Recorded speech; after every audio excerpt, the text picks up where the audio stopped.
Une petite minute du doc, il y a longtemps qu'on n'en a plus fait pour parler notamment de la problématique d'Alexander Scholz. Donc, comme vous le savez, il s'est blessé durant l'été pendant la match de championnat.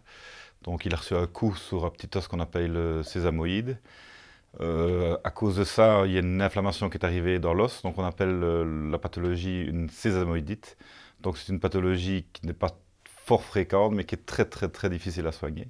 Donc on a beau retourner le problème dans tous les sens et faire un paquet de traitements différents et d'imagerie et d'examens complémentaires, l'évolution est très très très lente et on n'avance pas beaucoup, on avance mais très très lentement, donc il n'est toujours pas apte à regagner les terrains de football et à jouer. Il n'y a pas de chirurgie possible dans ce cas-ci, surtout chez un jeune footballeur comme lui.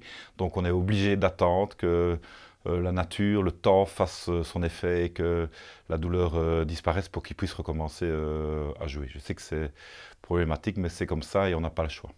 Deuxième blessé, entre guillemets, de longue date, Eyang Eno, lui qui s'est blessé en équipe nationale, il s'est blessé dans l'entraînement, ils l'ont infiltré pour qu'il puisse jouer un match de l'équipe nationale du Cameroun. Et là, ça fait plus de tort que de bien, il est arrivé avec une grosse contusion au pied, c'est pas la même chose que Scholz, mais c'est aussi une contusion au pied. Lui évolue beaucoup plus vite et favorablement que Alexander et on espère le voir de retour sur les terrains assez rapidement.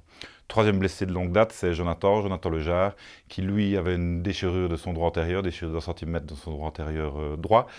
Il est retourné sur le terrain la semaine passée avec les kinés et il est avec le groupe depuis le début de cette semaine-ci. Donc on espère que ça tienne et qu'il puisse quitter l'infirmerie pour longtemps.